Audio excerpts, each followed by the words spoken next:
Let's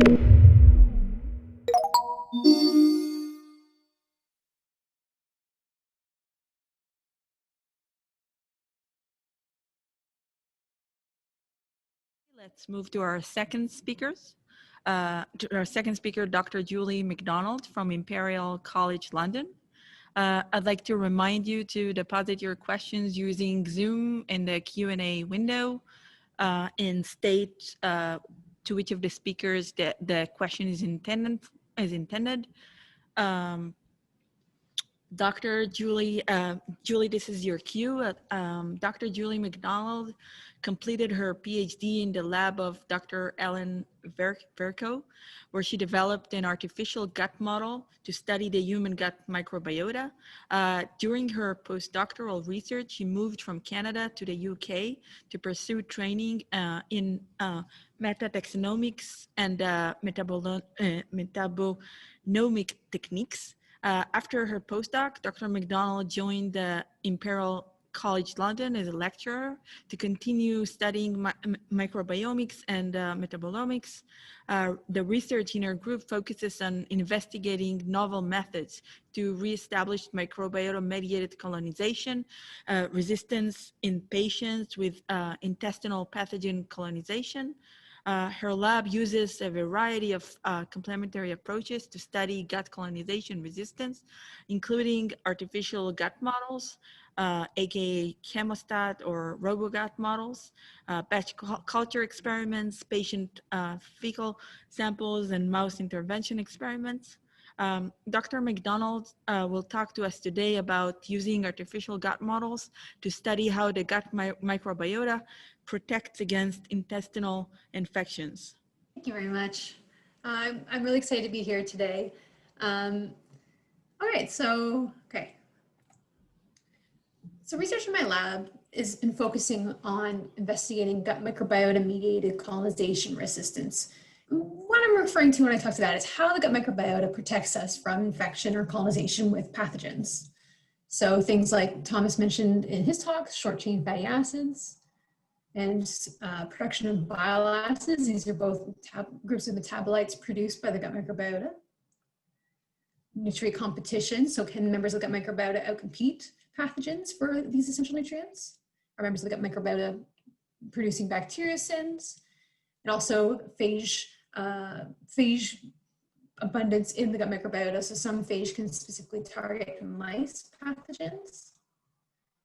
There's also things like the mucus layer, which is a more indirect method of colonization resistance that's also modulated by the microbiota. So just sort of a broad overview of a lot of the different techniques used, or sorry, a lot of the different components of colonization resistance. But what my research is looking at is primarily at the moment focusing in on metabolites produced by the gut microbiota. And one aspect of the gut microbiota I've been looking at is this idea of fecal microbiota transplantation. So this is where we take feces from a healthy volunteer and we homogenize it, and we can then prepare it as usually as a liquid slurry, but sometimes as a capsule form. We can give it to a patient that's ill. An example of this being something I'll talk about today, Clostridioides difficile infection, or you might also know it as Clostridium difficile infection or C. diff infection. But the idea here is you're trying to administer a healthy microbiota to try to restore the microbial ecology of the gut. You can administer this preparation via two different routes, the north or the south route, so by nasoduodenal tube or by colonoscopy. So this idea of fecal microbiota transplantation is considered to be a first generation microbiome therapeutic. So again, we're trying to replace the entire ecosystem of the gut. But compared to other different drugs, it's got a relatively unknown composition. So even if we sequence the sample fully, you're still going to have unclassified members of the gut microbiota, and these members can change in abundance over time.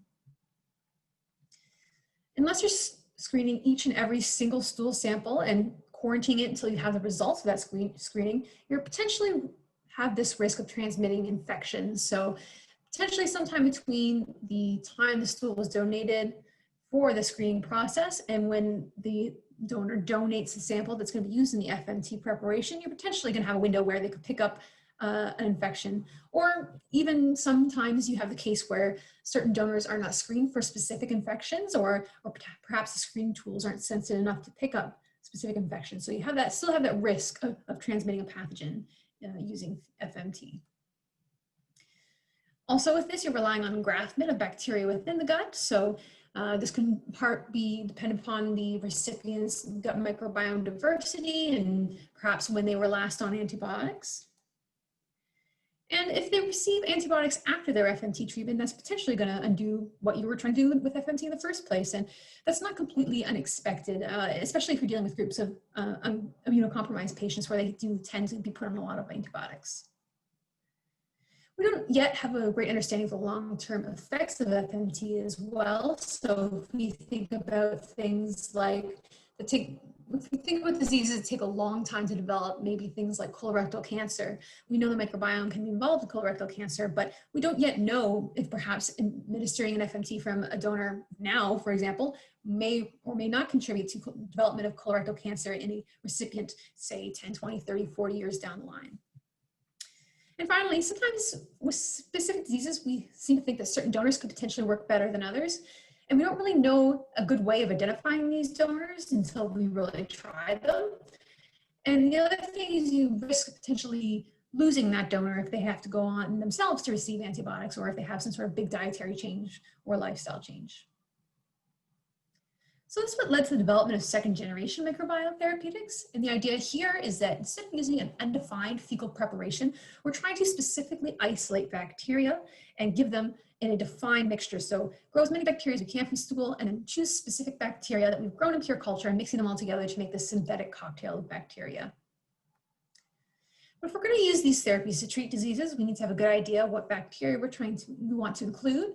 We need to ensure that they're safe and they're not going to contribute to other diseases. So it seems like almost every week we see, bacteria X is correlated with disease Y. So we really need to make sure that what we're including is going to be potentially pathogenic. Again, we're relying on these bacteria to engraft within the intestine to have an effect. And they could be, again, compromised if the patient goes on to receive antibiotics. But conversely, a lot of health agencies have required a sort of cocktail of antibiotics that could be administered to a patient if something goes wrong when they receive a synthetic cocktail. So they want the option to be able to remove the synthetic cocktail if there is something that goes wrong. But the more and more diverse these synthetic cocktails can be, the more difficult it can be to try to find that cocktail of antibiotics. And to date, none of these live synthetic cocktail therapeutics have received regulatory approval. So still a very new field. So what my research is focusing on is looking at this idea of third-generation microbiome therapeutics, where we're moving away from using live bacteria, and we're trying to look at specific functionalities of the gut microbiota that we could restore. So things like metabolites or microbial enzymes, something more well-defined that we can give the patient to try to restore their healthy state. So these are things that undergo more rigorous safety testing because we know exactly what we're giving them. We can administer it at a really defined and effective dose. So we're not relying on bacteria to engraft within the intestine, and sort of conversely, you can let the compound wash out of the patient more easily if there's a reason that we need to stop treatment. We can potentially deliver this by a less invasive delivery route. So ideally we can administer it as a pill or a liquid drink that would be less invasive than things like a colonoscopy to deliver an FMT. And we're not relying on donations from healthy donors, so we can ideally deliver it whenever we need to. So some research I want to talk to you today is some of my research looking at the mechanism of FMT to treat Clostridioides difficile infection or C. diff infection. If you're unfamiliar with it, infection with C. difficile occurs in patients when they receive a lot of antibiotics that reduce the diversity of their gut microbiota. And if they're then in an environment where they're ingesting spores of Clostridioides difficile, they then can germinate within the gut. So these spores can change from their inactive, more dormant state to their more active vegetative state, where they're actively growing and potentially producing these toxins that can cause disease symptoms, including things like diarrhea, pseudomembranous colitis, abdominal pain, and eventually even death. So ironically, the first line of treatment for C. diff infection is more antibiotics, and that can work to kill the vegetative cells. But if you have C. difficile spores that remain within the gut, once the antibiotics are stopped, these spores can then again germinate and cause this recurrent episode of infection here. And because the antibiotics cause this loss of diversity in the first place, it allows C. difficile to grow within the gut. That's where the idea of FMT came in, where we are administering a healthy fecal preparation to the patient to try to restore their gut microbiota diversity. And this previous study back in 2013 by Van Noot and colleagues showed that this is actually pretty successful. So if we look at a group of patients, we give them FMT, we can see that after one infusion of feces, about 81% of patients were cured. And if we then take those patients that weren't cured with the first infusion of feces and we give them a second infusion of feces from a different donor, we can see that that increases again to about 94%. And that's in comparison to the control arms of vancomycin treatment or vancomycin treatment with bowel bladder. So you can see much lower rates of success. So actually this study was so successful that they had to stop it early because it wasn't considered ethical to keep assigning patients to these antibiotic arms here. So I just wanted to show you this sort of overview of what we know of recurrent C. difficile infection. So as I mentioned, antibiotic exposure and exposure to C. diff spores allows for vegetative growth of C. difficile within the gut. And that's what we call our first episode of C. difficile infection. Then we try to bring down that vegetative bacterial load by giving more antibiotics. But if those spores remain, again, they can bloom again once antibiotics treatment is stopped. But that will be a recurrent episode of C. difficile infection. And that's often where we consider giving FMT as a treatment. Usually when we give FMT as a treatment, we're also putting them again on more antibiotics. And then about 24 or 48 hours after antibiotics are stopped is when the FMT treatment is given. But there's still some questions regarding, as I mentioned, the mechanism of FMT, and that's what we were interested in. So what exactly is happening in the gut that is allowing this healthy state to be restored and is responsible for reducing the growth of C. difficile? So we had several hypothesis names of our study. The first was we thought that exposure to antibiotics kills bacteria that perform these important functions in the gut microbiota. We thought that the reduction or loss of specific microbial metabolic pathways created that environment that promoted C. difficile germination and growth. And we thought that FMT reversed the effects by restoring bacteria that were responsible for performing these key metabolic functions. So we aim to identify these metabolites and propose a new therapeutic, so the third generation therapeutic, to treat recurrent C. difficile infection, something that, as I mentioned, that is more well-defined, effective, and safe. So this is where I sort of come into this session of these talks here. A lot of my research looks at using these artificial gut models. As mentioned, another name for this is a Chemostat or a Robogut model. And I've got a little cartoon of one of those vessels here. So this is where we take a growth medium and we inoculate it with feces. And we're trying to culture the microbiota outside of the host. So this is the glass vessel shown here. And we have a growth media that's fed in at a specific rate and spent culture that is removed from the vessel at the same rate. And this is set such that the volume of the vessel is maintained and the transit time of the gut is mimicked. So we're pumping it at a rate that mimics the transit time of the distal gut. We're heating it to body temperature and we're maintaining the pH of the distal gut. We're also bubbling through oxygen-free gas to try to maintain the anaerobic environment of the gut. And finally, we're just stirring it to make sure we don't have any sort of gradient buildup. This is a video of what this looks like here. Let's see if I can. All right, so hopefully this is easy to see. So this is an overview of just one of the units of an artificial gut model. So first, I'm going to start off by zooming in on that vessel that I just made a cartoon of right here. And this is where the gut microbiota is cultured. Move on to this part here. We have the gas service plate and the pump for the growth medium. This unit here controls the pH of the vessel.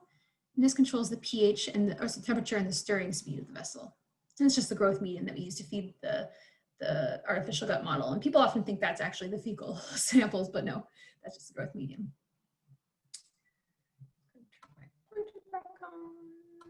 Right. So this is what 2 units looks like. That's usually what we're running at a time. As you can see, they take a lot of space. So usually 2 units is what we run at once. And that way we can run one vessel as a test vessel and the other vessel is a control vessel. So if they're both inoculated with stool from the same donor, they're actually very highly reproducible. And this is nice because it allows you to really have that nice control for each of your test conditions. So this is just an overview of one of my studies, how we used FMT to treat C. difficile infection. And what we did was we performed 3 different experiments. And then each of these experiments, we inoculated 2 identical chemostat vessels with a fecal sample from the same donor. Then one vessel was treated with FMT and the other vessel was treated with saline as a control. We took a variety of different measurements over the course of the experiment. So this is a longitudinal study. So we have a baseline, an antibiotic treatment period, and then a FMT treatment period. We look for changes in the growth of C. difficile. We look for changes in metabolites produced by C. difficile. So I'm not going to talk about the bile acid data today, just focusing on the NMR data. We also look for changes in the microbial profiles using 16S sequencing. We then validated what we found in our in vitro model by analyzing fecal samples from C. difficile patients and from patients that were the FMT donors. And we performed these pure culture batch experiments where we incubated C. difficile with our compound of interest. And finally, we performed a mouse intervention study where we had a C. difficile mouse model of infection, and we administered our compound to see how effective it was as a treatment. This is just a brief overview of what we did in our artificial gut model experiments, so those in vitro experiments I mentioned earlier. So as I said, we homogenized our fecal sample, inoculated our vessels, allowed them to stabilize for 24 days. Then we dosed in some spores of C. difficile, and then dosed in a second dose of spores the next day and began a 7-day treatment with an antibiotic that is known to make people susceptible to C. difficile infection. And then allowed that to stabilize again, and then we followed that by the administration of FMT to one vessel and saline to the second vessel. And then we followed the development of the microbial community spot following this experimental treatment for a period of 12 days. So this plot here is showing you what happens to changes in the growth of C. difficile over the course of the experiment. So you can see in this little gray area here, so I should mention the y-axis is the CFUs per mil of C. difficile, and the x-axis is time. And this gray box here is showing you the antibiotic treatment periods. So you can see with antibiotics, the growth of C. difficile increased in both of our vessels.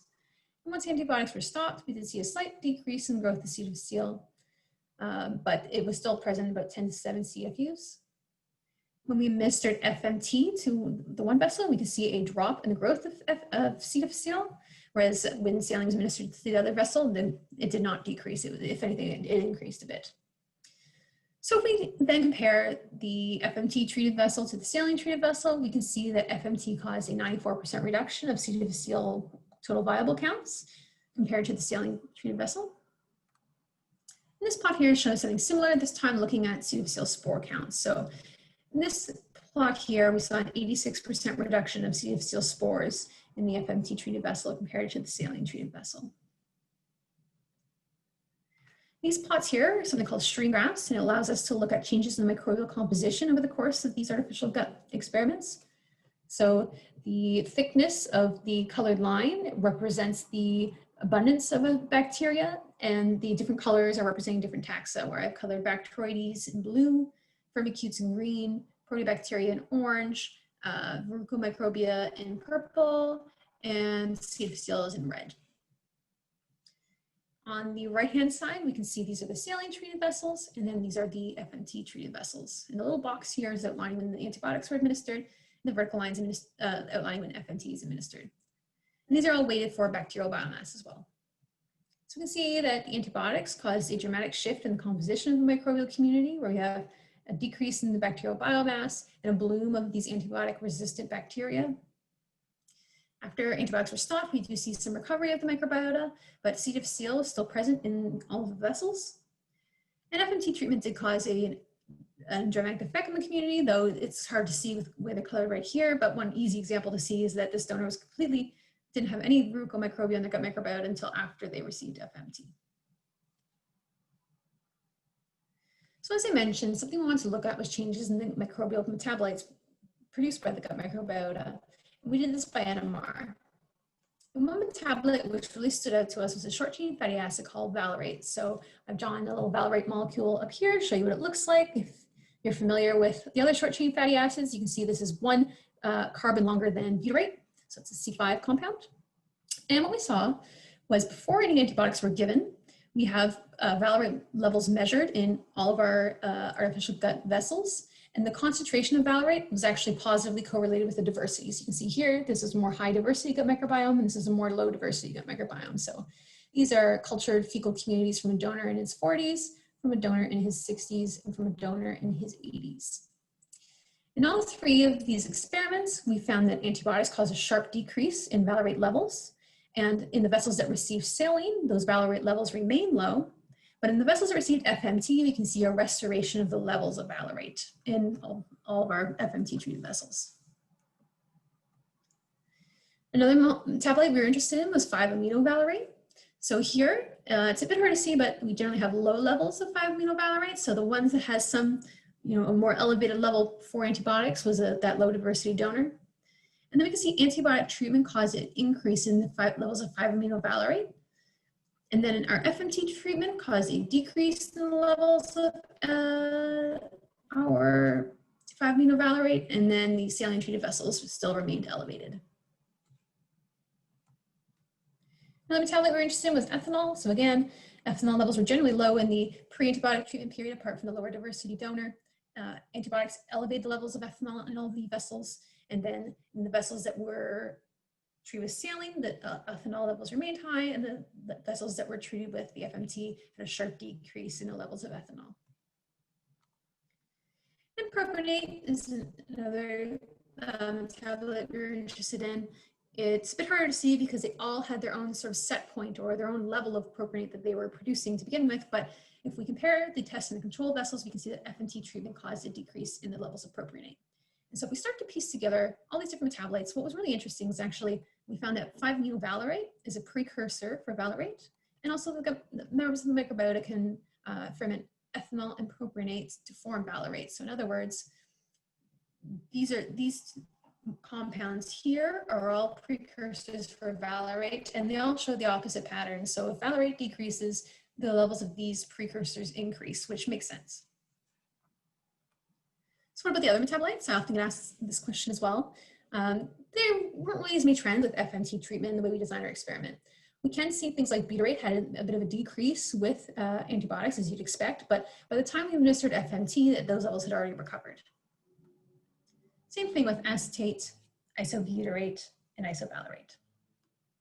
One interesting thing we noticed was succinate was dramatically increased with antibiotics, and that's something that's been noted in the literature before. And what's interesting is that C. difficile can actually use succinate to support its growth. So it's something else that's creating a niche that allows C. difficile to grow. But actually, by the time we delivered FMT, the succinate levels had already recovered to baseline. So that's not responsible for the effectiveness of FMT, but it is something to note that might have helped C. difficile grow during the antibiotic treatment period. We then went on to perform correlations between some of these microbial metabolites and the members of the gut microbiota. And we can see here from this plot, we have, the way to interpret this plot is each of these little letters are different samples. And the closer together these two letters are, the more similar the samples, and the more far apart two letters are, the more dissimilar the samples. So you can see on this part of the plot here, we see separation between samples taken before antibiotic treatment, separated from samples taken during and after antibiotic treatment. So this is saying antibiotics cause a shift in the composition in the microbial metabolites produced by the gut microbiota, and these did not recover after antibiotics were stopped. We then go on to look at these correlation circle plots here. We can then sort of overlay this plot onto this plot here. So these samples taken before antibiotic treatment correspond to this part of the plot, and these samples taken after antibiotic treatment correspond to this side of the plot. And we have the different members of the microbiota colored in orange and the different metabolites colored here in blue. And the closer together the two words are to each other, the more positively they correlate. So you can see this here is Clostridium cluster 11, which is the genus that Clostridioides difficile belongs to. That's why I've outlined it. So basically C. difficile is corresponding with, positively correlating with succinate, which we would expect based on the literature. And we see a strong negative correlation here between Valerate and Clostridioides difficile, which is what we see in our experiment. If we perform the same sort of analysis, looking this time at during the FMT treatment period, we see a clear separation between FMT and saline treated cultures. And again, these same patterns where we see a strong negative correlation between Clostridioides difficile and Valerate. We then want to go on and validate our in vitro data by looking at fecal samples taken from C. difficile patients before and after FMT, as well as samples taken from healthy donors. And we measured the amount of Valerate in their stool using a technique called gas chromatography mass spectrometry. And we can see that before FMT, Valerate was completely absent from the stool of the C. difficile patients, in contrast to the healthy donors that did have Valerate present. And then at 1, 4, and 12 weeks post-FMT, we saw that the levels of Valerate were restored in the stool of the C. difficile patients. We then went on to perform some in vitro batch culture experiments where we took pure cultures of C. difficile and we incubated them with several different concentrations of Valerate. And what we found was that Valerate caused a direct decrease in the growth of C. difficile in a dose-dependent manner. So as you increase the concentration of Valerate, you decrease the growth of C. difficile. And if we go on and look at some other gut commensals, we can see the same sort of thing. We can see not the same sort of thing. We can see that members of the commensal gut microbiota are actually not as impacted by Valerate compared to C. difficile. So Bacteroides uniformis was only had its growth decrease at the highest concentration. Bacteroides vulgatus actually had its growth promoted at the higher concentrations that we tested. And Clostridium sinens was unaffected by Valerate. So we've just gone on and tested this with some other gut commensals and found that it does seem like Valerate was affecting C. difficile more than the other gut bacteria that we tested. And finally, we wanted to look at the effect of Valerate in a mouse model of C. difficile infection to see if we administer Valerate as a treatment, would it potentially work to decrease the growth of C. difficile? So what we did is we had 2 groups of mice. One group of mice received Valerate in the form of glycerol trivalerate because we wanted to make sure that Valerate wasn't absorbed too quickly. So we were orally gavaging the mice and we didn't want it to be absorbed in the upper GI tract or stomach.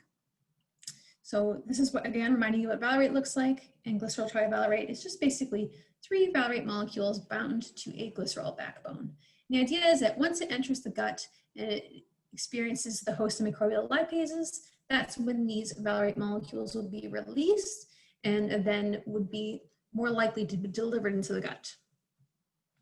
So again, we have our glycerol treated mice, and we have mice that receive PBS as a control. And then we measured the amount of C. difficile present in their stools over the course of our experiment. Now what we found was that before we gave any intervention treatment, the levels of C. difficile were similar in both groups, or the exact same in both groups of mice, so that's what we want to see. And then after we started giving our treatment, we saw that Valerate decreased the levels of C. difficile. So this is after just 1 dose of glycerol trivalerate, after 2 doses, and after the 3rd dose. So after the 3rd dose, we saw a 95% reduction of C. difficile growth in mice that received glycerol trivalerate compared to PBS treated mice. So just coming back here to this plot I showed you earlier, where we're trying to fill in some ideas of what the mechanism of FMT is to treat recurrent C. difficile infection. And now we can see that Valerate levels are suppressed with antibiotics. They are not able to recover before the patient has to then go on to receive more antibiotics to treat their C. difficile infection. But once they're given FMT, the levels of Valerate can be quickly restored, and that will allow us to suppress the growth of C. difficile. So that's just one pathogen I worked on. There's obviously many other bacteria that could potentially colonize the gut and cause disease. And that's where some of my research is going to be going, looking forward, trying to see other mechanisms that the gut microbiota can use to protect the host from intestinal colonization and subsequent infection. So I want to take a second to thank a lot of my collaborators and colleagues for their help with this study, as well as our funders. And I am happy to answer any questions. And thank you very much, everyone, for your time and for listening. Thank you to both our speakers, Julie and Thomas. I'm very grateful for you for agreeing to speak and for your great presentations. We'll start the Q&A session